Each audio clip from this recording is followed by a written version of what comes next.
Broken Sword is a point-and-click adventure game where you try to solve a centuries-old mystery that everyone else believes is just a myth, which is a totally new and unique concept of point-and-click adventure games that no one has ever seen or done before. Probably.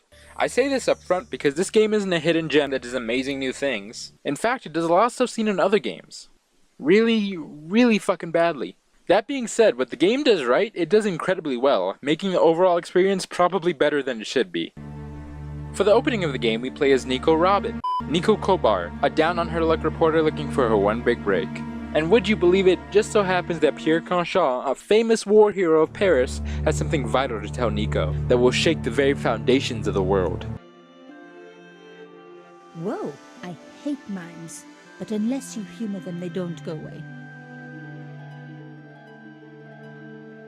Oh yeah, a mime giving you this look is completely normal. He totally won't come back later and do anything bad, I'm sure. That was no cat. God, what? No, don't walk towards the mime standing over a dead body. What do you think you're doing? See, you got punched. That's what you get, you moron.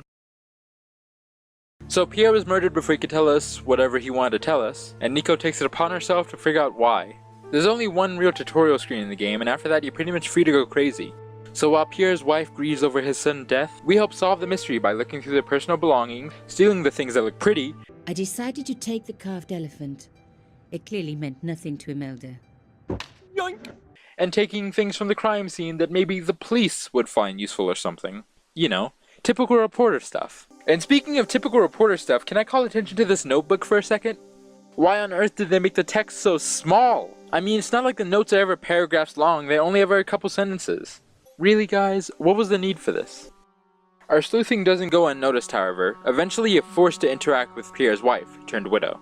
And without a doubt, the dialogue is the best part of this game. You have the standard detective narration from the character you're playing that adds either comedy or drama when necessary. As the poet said, the past is a different country. Or did I read that in a fortune cookie? But it only really shines when you're talking to other people. Every NPC has some type of personality that sets them apart from everyone else, making each joke they make all the more unique and funny. There are also puzzles in the dialogue that are dependent on how you interact with people. Sometimes you have to show people items in a certain order before they even trust you or let you go to a different place. And there are also dialogue choices that affect something? I'm not actually sure if these do anything. So anyway, by being an insensitive asshole, we convinced the new widow to tell the police we were never at the crime scene. I don't know. All I need is a few more minutes to look around before the police come. I think perhaps you do have a moral sense. Of sorts. And if the police ask, don't worry. You were never here. I don't get it either. As it turns out, Pierre's death was part of a series of murders with a killer always dressed up in some sort of costume. First as a snowman, and then a penguin, and now a mime. And Nico believes that she can find the reason why by following a code she found by breaking into the safe. The code leads to a secret base at a harbor. You get to do some more environmental puzzles as well as some regular ones. And everyone's favorite, the slide puzzle, which you might remember from literally every single point-and-click game in existence.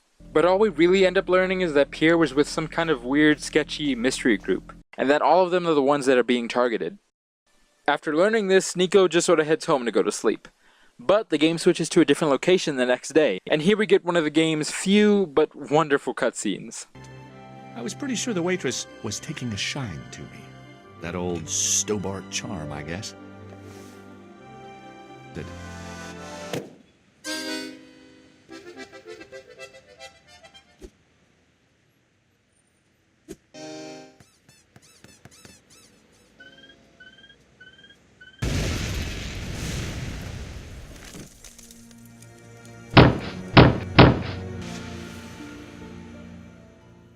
Yes, you not only play as Nico, but also Fred here.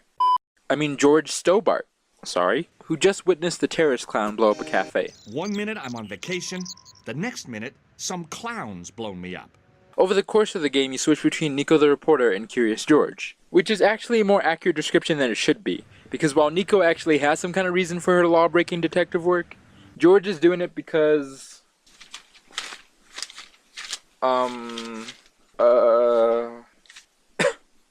Justice?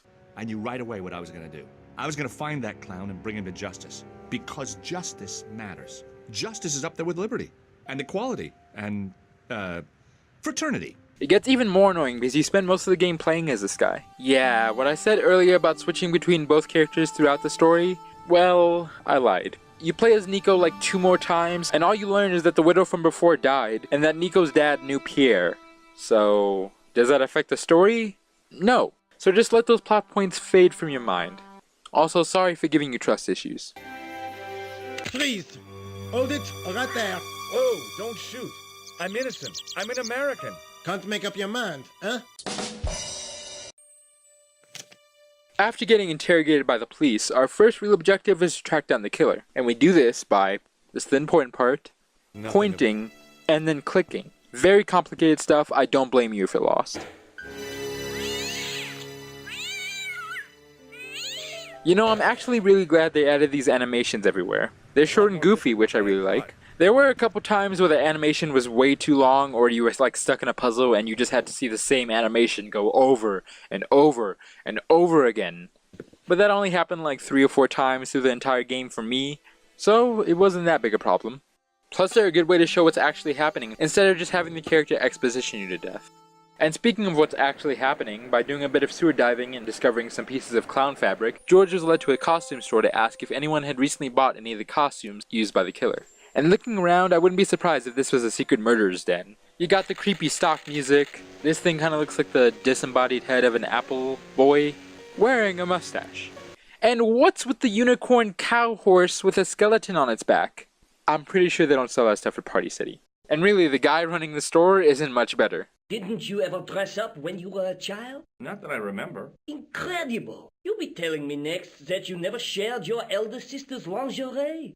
At around this time, we're able to find a picture of the culprit along with his name, Khan. As it turns out, Khan not only bought the mime and clown costumes from here, but also a leprechaun and fairy costume. I feel like that fairy costume might be for Khan's more personal hobbies, if you catch my drift. Along with all that, we're also given a hand buzzer, which I'm sure will come in handy at some point.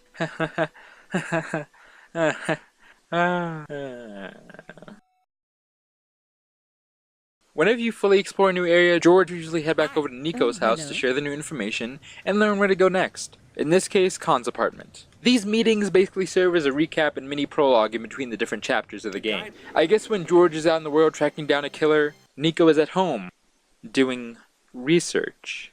What are you doing to help trace the killer clown? Research, George. Oh, well, did you find anything useful? Not yet. I'm employing my first and most useful weapon. What's that? Patience. Oh, I've heard of that. Isn't it a substitute for decisive thinking?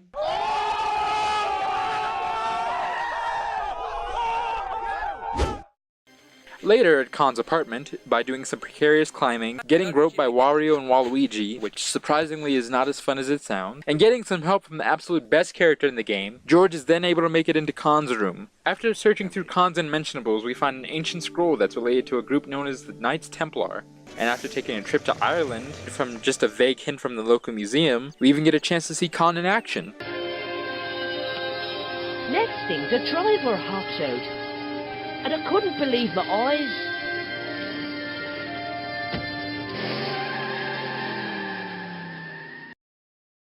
He was dressed like a bloody pixie.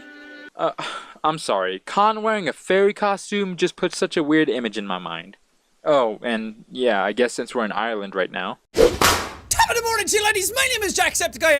So the reason Khan napped that guy was because he was looking for this jewel that just so happened to fall down this convenient grate. To figure out what the gem is for, we end up infiltrating a hospital so we can ask some politician named Program about the Templars. And it's around this time I started wondering why I should even be caring. I mean, by this point we've already done like so many petty crimes.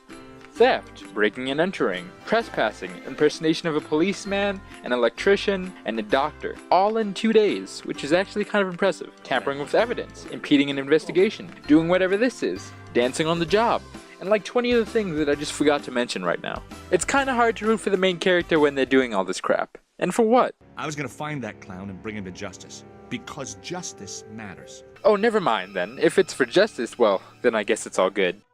After infiltrating the private ward as a doctor, in the name of justice, we can finally start getting some answers. So Pelgram, thinking that George is part of the Templars, proceeds to just tell George about their secret base. and also to deliver the gem to someone called the Grand Master. This is all starting to sound a bit too cultish for me. And apparently the same goes for George, because as soon as he hears that, he is gone. Hey, anybody remember Nico? Yeah, what is she doing right now? My first teddy. Never had a boyfriend as loyal as him. That's about what I thought. After George does some more puzzling and gets into the secret base, he just so happens to stumble upon a meeting of the Templars discussing their true goal. Report. The military establishments are in flux. We have successfully promoted a sense of betrayal in the upper echelons. The pattern is emerging. Our time is now. Good. Mademoiselle? The corporations are becoming too large and complex for their own executives to control them. A blind belief in market forces is accelerating this trend the world over. The pattern is emerging. Our time is now. The global population's belief in those that govern it has never been lower. We have inculcated a sense of immediacy and action over forethought and planning in all the major governments. The pattern is emerging. Our time is now. Okay, so just to make sure we're all on the same page here, Broken Sword is actually just Assassin's Creed, but better. But also worse. The Knights Templar are a secret society trying to take over the world, and the only force that's opposing them is a group of assassins, like some sort of brotherhood. When really the only one doing anything is this one guy. The reason I think this game does a better job with that premise is because you play as a third party, discovering the dynamic between these two morally questionable groups. One being a remorseless, murdering cosplayer, who, mind you, tries to kill us in the middle of the desert after we find out about all this. The other being a cult of bad voice actors bent on world domination. In the end will be a beginning. Who are so close to their goal that all they need left is the Sword of Baphomet, which just happens to be a broken sword.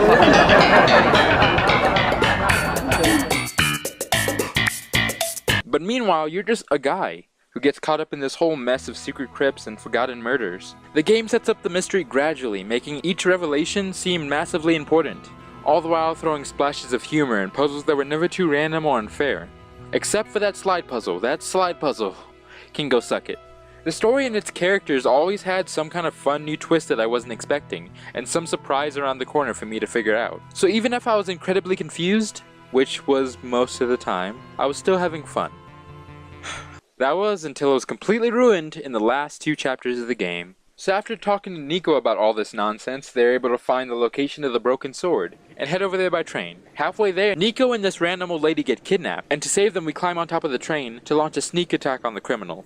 Sounds awesome, I know, but as soon as the kidnapper is immobilized, we walk over to the old lady, who was secretly conned the entire time.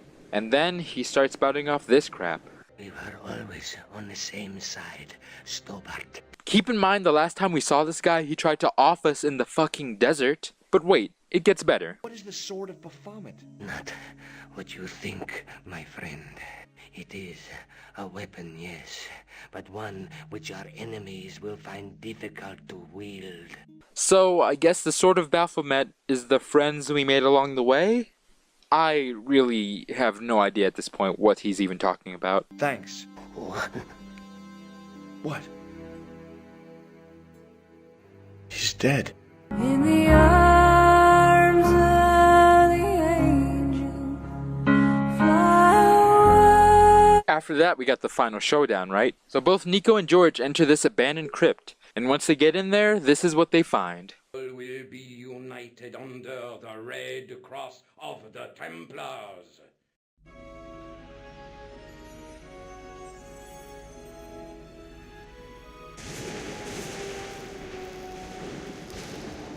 Yeah, I don't get it either. So apparently the Sword of Baphomet gives you modern dance moves, and I guess this is what the Templars are going to use to take over the world. Get in there, get in there. Get in there, get in there. Get in there, get in there. Get in there, get in there. Get in there, get in there.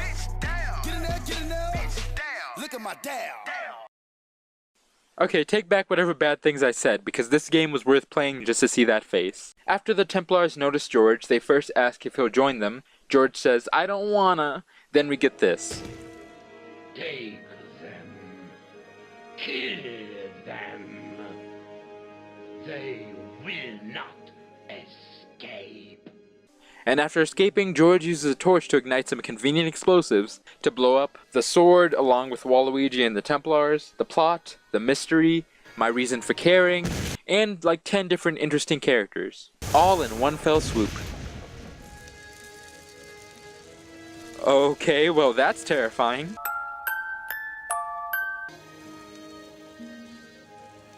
Oh, come on! Okay, you see this? This came completely out of nowhere. And after that, it's just over. According to the epilogue, George just finishes his vacation, and Nico writes a false paper so she can get rent money? Not the real story, of course, but enough half-truths to fill a page and pay my rent for the month. It was such an empty, cop-out ending. I actually started to get a little angry after I finished it. But while I was making this video, I got to thinking, it's not about the end goal or the final destination, it's about the journey we took to get there. It's about the trials we weathered, the puzzles we beat, our obligatory love interest, and the friends we made along the way. Ooh, you suck! Okay, the ending ruins pretty much everything the game was building up to, but I'd be lying if I said I didn't enjoy the blissfully ignorant journey to get there. It was just a goofy detective story with a bunch of silly side characters. I mean, in what game can you solve a ghost story where the goat was the ghost all along? Or sneak into a museum so you can stop a robbery before it even happens?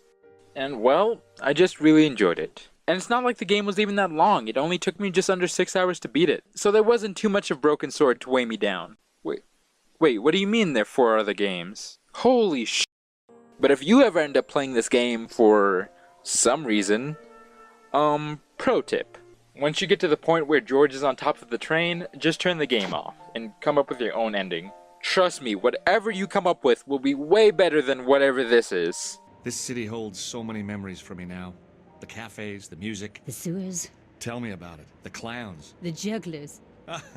And your pal Labano. Oh, yes, dear Andre. I really do not know where we are going, but I pray to God that we are gonna get there. Stay with me, don't leave me where you going. I can't be left alone out of my own hair. I think I know exactly what you're thinking, cause I think I feel the same way too.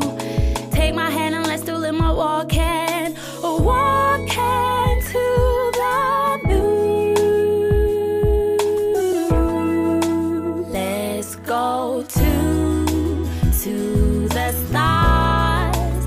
Everyone dreams of a love like ours, and in